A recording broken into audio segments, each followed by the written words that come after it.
नमस्कार, मैं हूं राजेंद्र देव और आप देख रहे हैं खबरें दनादन। आइए देखते हैं उत्तर प्रदेश और उत्तराखंड की खबरें फटाफट अंदाज में।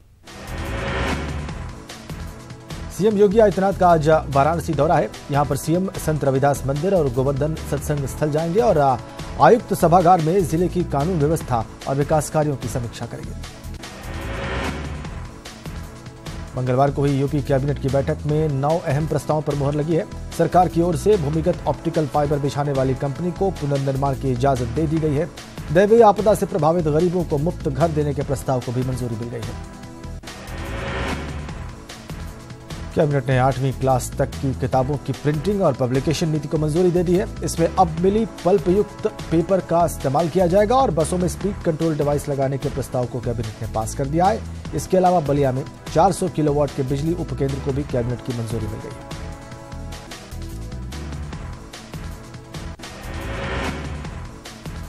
शाहजहांपुर में एक सड़क हादसे में 5 लोगों की मौत हो गई, जबकि 7 लोग गंभीर रूप से जख्मी हो गए। हादसा थाना मिर्जापुर के जरियनपुर गांव के पास हुआ, जब फर्रुखाबाद माघ मेले रहे श्रद्धालुओं से भरी ट्रॉली एक ट्रक की चपेट में आ गई।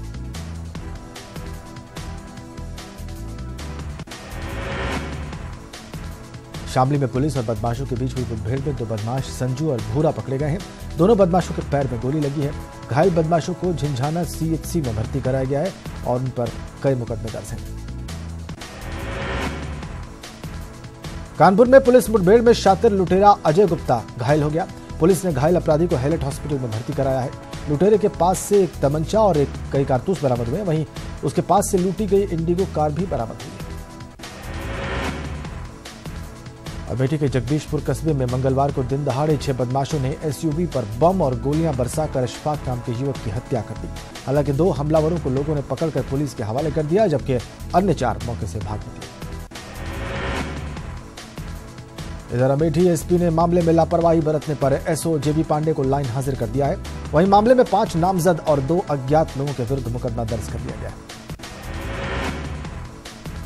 बुलंदशहर में पुलिस और बदमाशों के बीच हुई मुठभेड़ में 2 बदमाशों समेत एक दरोगा को गोली लगी है। इस मुठभेड़ में पुलिस ने 4 बदमाशों को गिरफ्तार किया है। हालांकि अंधेरे का फायदा उठाकर 4 बदमाश फरार हो गए। बुलंदशहर मुठभेड़ में पकड़े गए बदमाशों से 7 पेटी शराब, 4 देसी तमंचा, 10 जिंदा कारतूस, 5 खाली कारतूस, 700 ग्राम चांदी, 10 मोबाइल फोन्स और 70,000 की नकदी बरामद हुई। लखनऊ के ब्राइटलैंड स्कूल मामले में जुवेनाइल जस्टिस कोर्ट में आज सुनवाई होगी। छात्रा पर मासूम को चाकू से हमला करने का आरोप है। यूपी लोक सेवा आयोग की भर्तियों में हुई गड़बड़ी की जांच के लिए आज सीबीआई इलाहाबाद पहुंच सकती है। 2 अप्रैल 2013 से दिसंबर 2017 के बीच हुई भर्तियों की जांच हुई। यूपी की नौकरशाही में बड़ा फेरबदल, 16 आईएएस अफसरों के तबादले, 8 जिलों के जिलाधिकारी बदले गए।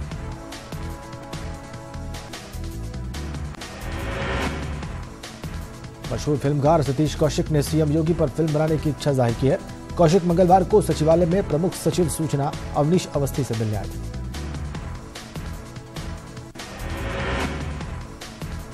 इलाहाबाद हाईकोर्ट ने महाधिवक्ता कार्यालय की बिल्डिंग के निर्माण की जांच विजिलेंस से कराए जाने का आदेश दिया है। हाईकोर्ट ने महाधिवक्ता कार्यालय भवन में घपले की शिकायत वाली याचिका पर सुनवाई की। मुजफ्फरनगर की खतौली तहसील के माल गोदाम से 37 लैपटॉप चोरी होने का मामला सामने आया है। इसमें तहसीलदार के नाजिर द्वारा खतौली कोतवाली में मुकदमा दर्ज कराया गया। महात्मा गांधी की 70वीं पुण्यतिथि पर कानपुर के ऐतिहासिक तिलक हॉल में बापू को श्रद्धांजलि दी गई। लोगों ने यहां चरखा काटकर गांधी जी को याद किया। कन्नौज सदर तहसील के 2 अधिवक्ताओं का चकबंदी लेखपाल से विवाद हो गया। ये विवाद इतना बढ़ा कि नौबत मुकदमा दर्ज कराने तक पहुंच गई। लिहाजा अधिवक्ता भड़क गए और तहसील कर्मियों के खिलाफ एकजुट होकर उन्होंने प्रदर्शन शुरू कर दिया। रामपुर में पुलिस ने लूट और चोरी करने वाले 3 शातिर बदमाशों को कोतवाली क्षेत्र के बापू माल के पास गिरफ्तार किया है। उनके पास से पुलिस ने 3 तमंचे और 45,000 नकदी के साथ 2 मोटरसाइकिल्स की बरामद की। मैनपुरी में असली और नकली किन्नरों के बीच जमकर मारपीट हुई। मारपीट करने वाले किन्नरों का आरोप है कि ये नकली किन्नर है। मामला शहर कोतवाली के क्रिश्चियन तिराहे का है। प्रतापगढ़ के रानीगंज कोतवाली के देवरा सहकारी समिति के चुनाव के दौरान भाजपा से रानीगंज विधायक धीरज ओझा के भाई के दबंगई का वीडियो वायरल हुआ है।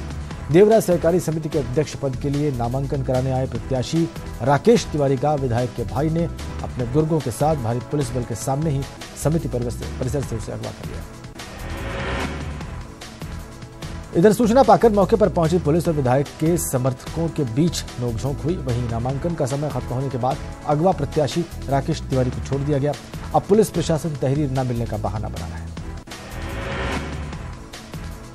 मुजफ्फरनगर कलेक्ट्रेट परिसर में मंगलवार को अनोखा प्रदर्शन दिखाई दिया। यहां सपा कार्यकर्ताओं ने भैंस के ऊपर तख्तियां लगाकर और भैंस के आगे बीन बजाकर प्रदर्शन किया। हालांकि बाद में इन्हें परिसर से बाहर कर दिया गया। बलरामपुर में गन्ना किसानों ने बकाया भुगतान को लेकर धरना प्रदर्शन किया। जिले में बजाज हिंदुस्तान शुगर मिल पर पिछले साल का करीब 29 करोड़ रुपए गन्ना किसानों का बकाया है। इटावा में एक युवती ने अपने पुरुष साथी और उसके 3 दोस्तों पर सामूहिक दुष्कर्म करने और वीडियो बनाने का आरोप लगाया है। पीड़िता की शिकायत पर पुलिस ने 2 नामजद और 2 अन्य लोगों के खिलाफ मामला दर्ज कर आगे की कार्रवाई में जुटी हुई है। मेरठ में जहर खुरानी गिरोह के सदस्यों ने 3 व्यापारियों को लूट लिया। व्यापारी मुरादाबाद थाना सदर बाजार क्षेत्र में भैंस खरीदने पहुंचे थे। बदमाशों ने चाय में नशीला पदार्थ मिलाकर व्यापारी से लूट की वारदात को अंजाम दिया है।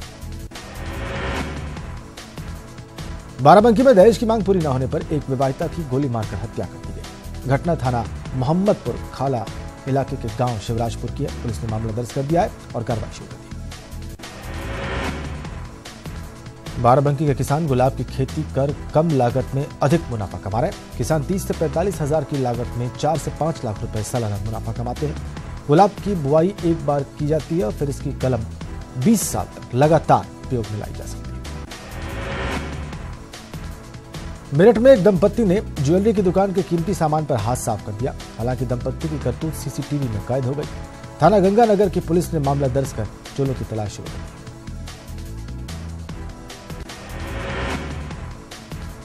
शामली में मंगलवार को सागन सहकारी समिति के अध्यक्ष एवं सदस्य के लिए चुनाव होना था, लेकिन यहां निर्वाचन पत्र दाखिल करने को लेकर विवाद हो गया। हंगामे को देखते हुए चुनाव अधिकारी ने चुनाव को स्थगित कर दिया। मामला थाना भवन क्षेत्र के गांव हसनपुर लोहारी का है।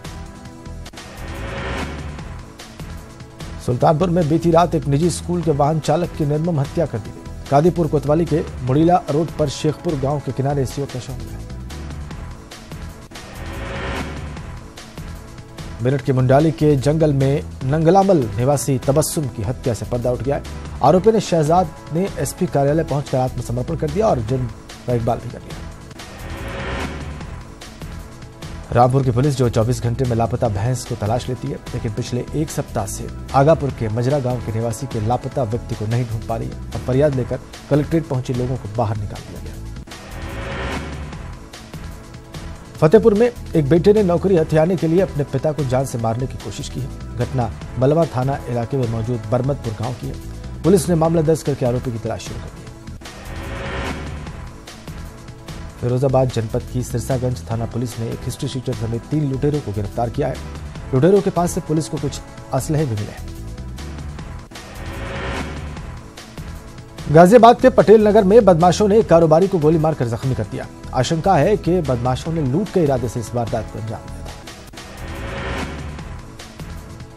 आगरा के थाना फतेहाबाद क्षेत्र में एक मिठाई कारोबारी की दुकान पर बदमाशों ने फायरिंग की। हालांकि इसमें कोई हताहत नहीं हुआ, लेकिन लोगों ने एक बदमाश को पकड़कर पहले पीटा और फिर पुलिस के हवाले कर दिया। बदमाश के पास से एक तमंचा और कारतूस बरामद हुआ है। पकड़े गए बदमाश के कब्जे से तमंचा और कारतूस बरामद हुआ है। महुआ में शौदे की लोगों ने जमकर पिटाई की है। पिटाई के बाद लोगों ने शौदे को पुलिस को सौंप दिया। कहा जा रहा है कि शौदा पिछले 6 महीने से छात्रा को परेशान कर रहा था। बलिया में खाद्य निरीक्षक की छापेमारी में एक व्यक्ति के घर से बड़ी मात्रा में सरकारी गेहूं पकड़ा गया है। आपूर्ति विभाग ने बांसडी रोड थाना इलाके के टक्करसन गांव में यह कार्रवाई की। लखनऊ केडी सिंह स्टेडियम के पास मंत्री सुरेश पासी की सुरक्षा में लगी गाड़ी की चपेट में आकर एक्टिवा सवार 2 युवतियां जख्मी हो गए। दोनों को गंभीर हालत में बलरामपुर अस्पताल में भर्ती कराया गया है। आगरा में चाय की दुकान में सिलेंडर फटने से अचानक आग लग गई। घटना थाना शाहगंज क्षेत्र के रूई की मंडी बाजार की है। दमकल की गाड़ी कड़ी मशक्कत के बाद आग पर उसने काबू पाया। कन्नौज में सहकारी समिति के चुनाव में भाजपा और सपा समर्थक आपस में भिड़ गए। सूचना पर एसडीएम सीओ फोर्स के साथ मौके पर पहुंचे और हंगामे को खत्म करवाया। बांदा में रंजिश के चलते दबंगों ने दिन दहाड़े युवक को गोली मार दी। घायल युवक को ट्रॉमा सेंटर में भर्ती कराया है और पुलिस आरोपियों की तलाश में जुटी हुई है। सीतापुर में बैंक मित्र के साथ हुई लूट का पर्दाफाश कर दिया गया है। पुलिस ने 3 लुटेरों को गिरफ्तार किया है। लूट की 4,45,000 रुपए की रकम भी बरामद कर ली। सीतापुर में लूट का विरोध करने पर बदमाशों ने एक वृद्ध को गोली मार दी। गंभीर हालत में वृद्ध को लखनऊ ट्रॉमा सेंटर में किया गया। फैजाबाद पुलिस ने फर्जी सीबीआई सब इंस्पेक्टर बनकर उगाही करने वाले एक शख्स को दबोचा है। गिरफ्तार युवक के पास से फर्जी आईडी कार्ड भी बरामद किया गया है। नोएडा के एक स्कूल में छठी के छात्र की टीचर ने बेरहमी से पिटाई कर दी। टीचर ने एक के बाद एक उसे 9 थप्पड़ मारे। पिटाई से छात्र को सुनने में दिक्कतें आ रही हैं। आपको बताएं कि छात्र होमवर्क की कॉपी लाना भूल गया था। मेरठ में हिंदू युवा वाहिनी के प्रदेश मंत्री नागेंद्र तोमर को हिरासत में लिया गया है। आपको बताएं कि तोमर ने छेड़छाड़ का आरोप लगाकर युवकों की पिटाई की थी। सिविल लाइन क्षेत्र के कचहरी पुल का यह सारा मामला है।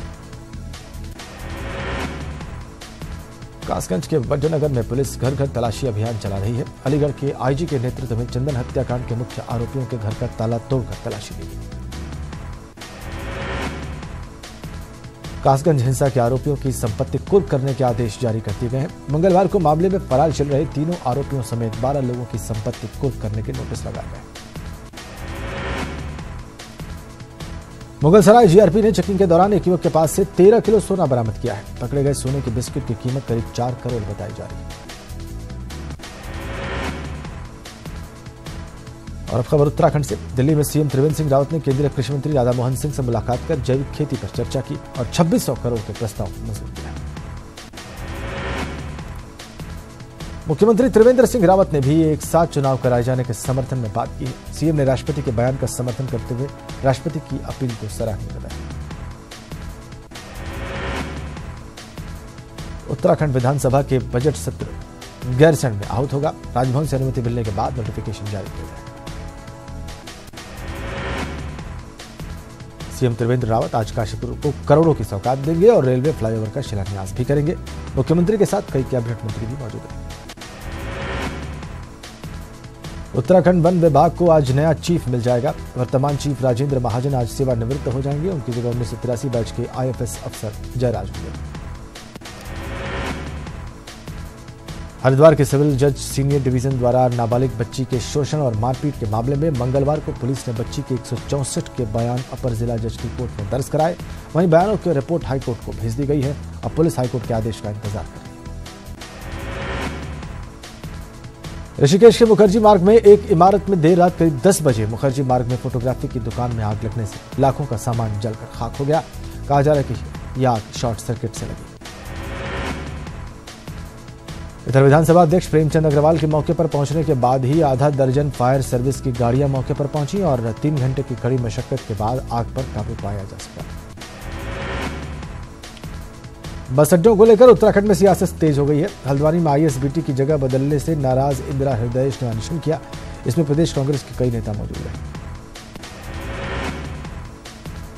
कांग्रेस पर हमलावर हुए प्रदेश बीजेपी अध्यक्ष अजय भट्ट ने जन चेतना रैली को फ्लॉप शो बताया और इंदिरा हृदयेश के अनशन पर भी तंज कसा। उधम सिंह नगर के NH-74 जमीन घोटाले में 15 आरोपियों की न्यायिक हिरासत 3 फरवरी तक बढ़ गई है। कोर्ट ने एसआईटी को 3 फरवरी तक चार्जशीट फाइल करने के निर्देश दिए। राजपुर से भाजपा विधायक खजान दास ने एडीबी के कार्यों पर अपनी नाराजगी जाहिर की है। विधायक खजान दास ने कहा कि एडीबी के कार्यों से जनता में भारी आक्रोश है।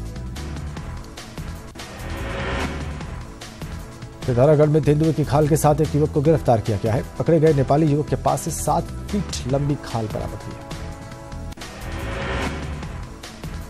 धारचूला से कांग्रेस विधायक हरीश धामी ने बीजेपी पर राजनीतिक हमला बोलते हुए साधु संतों पर विवादित बयान दिया है। उन्होंने साधु संतों को सबक सिखाने की बात कही। राष्ट्रीय सुरक्षा सलाहकार अजीत डोभाल के पुत्र और भाजपा प्रदेश कार्य समिति के सदस्य शौर्य डोभाल रुद्रप्रयाग पहुंचे और वहां भाजपा जिला संगठन के पदाधिकारियों और कार्यकर्ताओं ने उनका भव्य स्वागत किया। उत्तराखंड का पहला सरकारी आयुर्वेदिक शोध संस्थान कोटद्वार के निकट चरिख में बनाने की आयुष मंत्री हरक सिंह रावत ने घोषणा की। रुद्रप्रयाग जनपद में पर्यटन को रोजगार से जोड़ने के लिए डीएम ने अनोखी पहल की है। नदियों से जुड़े खेलों को बढ़ावा देने के लिए फरवरी माह को वाटर स्पोर्ट्स माह घोषित किया गया। यमुनोत्री में मंगलवार को विधायक केदार सिंह रावत ने पॉलिटेक्निक की वार्षिक खेलकूद प्रतियोगिता का शुभारंभ किया। रुड़की नगर में सड़क सुरक्षा और यातायात को लेकर बोट क्लब में एक बैठक का आयोजन किया गया। इसमें एसएसपी, डीएम सहित रुड़की के कई विभागों के आला अधिकारी मौजूद रहे। टिहरी में खेल प्रतिभाओं को निखारने के लिए युवा कल्याण विभाग की ओर से 10 और 11 फरवरी को अंडर 19 बालक बालिकाओं की 800 मीटर दौड़ का आयोजन किया जा रहा है। जिलाधिकारी सोनिका ने नई टिहरी शहर में सुमन पार्क में ओपन जिम का शुभारंभ किया और नगर पालिका को पार्कों में ओपन जिम लगाए जाने पर बधाई दी। पिथौरागढ़ जिला पंचायत सभागार में सेवा के अधिकार को लेकर कार्यशाला का आयोजन किया गया। वर्कशॉप में जिला स्तरीय अधिकारियों को सेवा के अधिकार अधिनियम के बारे में विस्तार से जानकारी दी गई। रुड़की ब्लॉक में जर्जर स्कूलों के भवन कभी भी बड़े हादसे का सबब बन सकते हैं, लेकिन अधिकारी इस ओर कोई ध्यान नहीं दे रहे हैं और इसके चलते नौनिहालों के साथ कभी भी बड़ा हादसा हो सकता है। पुरानी टिहरी के डूबने के बाद मास्टर प्लान के तहत बसाए गए नई टिहरी शहर में लोगों को रहने के लिए बड़ी बड़ी बिल्डिंग्स तो बना दी गई, लेकिन इनकी मेंटेनेंस की ओर किसी ने ध्यान नहीं दिया। स्कॉर्पियन श्रेणी की तीसरी पनडुब्बी आईएनएस करंज को आज मुंबई के मझगांव डॉक पर लॉन्च किया जाएगा। इस मौके पर नेवी चीफ सुनील लांबा मौजूद रहेंगे। पीएम मोदी आज दिल्ली के इंदिरा गांधी इंडोर स्टेडियम में खेलो इंडिया स्कूल गेम्स की शुरुआत करेंगे। स्टेडियम में चलने वाले 16 गेम्स में अंडर 17 स्कूली बच्चे हिस्सा लेंगे। कांग्रेस अध्यक्ष राहुल गांधी आज मेघालय के दौरे पर रहेंगे। उनका यहां कई डेलीगेशन से मुलाकात का कार्यक्रम है। राहुल ग्रामीणों और महिला नेताओं से भी मुलाकात करेंगे। सीलिंग के मुद्दे को लेकर दिल्ली के व्यापारी आज एक बड़ी बैठक करने वाले हैं। इसमें वे अनिश्चितकालीन दिल्ली बंद को लेकर फैसला करेंगे। एमपी में 24 फरवरी को होने वाले मुंगावली और कोलारस उपचुनाव के लिए कांग्रेस प्रत्याशी आज नामांकन करेंगे। कोलारस से कांग्रेस प्रत्याशी महेंद्र सिंह यादव और मुंगावली से कांग्रेस प्रत्याशी ब्रजेंद्र यादव अपना पर्चा दाखिल करेंगे। सांसद ज्योतिरादित्य सिंधिया और कमलनाथ की मौजूदगी में यहां शक्ति प्रदर्शन भी किया जाएगा। छत्तीसगढ़ में 11 संसदीय सचिवों के मामले पर आज हाईकोर्ट कोई फैसला सुना सकता है। कांग्रेस नेता मोहम्मद अकबर और आरटीआई कार्यकर्ता राकेश चौबे ने संसदीय सचिवों की नियुक्ति के खिलाफ हाईकोर्ट में याचिका दायर की। कर्नाटक के कोप्पल में विधायक इकबाल अंसारी का काफिला बीजेपी और बजरंग दल के कार्यकर्ताओं ने रोक लिया। इस दौरान कार्यकर्ताओं की पुलिस से झड़प भी हुई। आज आसमान में अद्भुत नजारा दिखेगा जब एक साथ पूर्ण चंद्र ग्रहण लगेगा। इस दौरान पूरा मून ब्लू मून होगा। चंद्र ग्रहण के दौरान सभी मंदिरों के कपाट बंद रहेंगे। अमेरिकी राष्ट्रपति डोनाल्ड ट्रंप आज कांग्रेस में अपना पहला state of the union address देंगे। ट्रंप के इस संबोधन के मौके पर दिवंगत भारतीय इंजीनियर श्रीनिवास कुचिभोटला की पत्नी सुनैना दुमाला भी शामिल होंगी। कांग्रेस सदस्य केविन योदर ने सुनैना को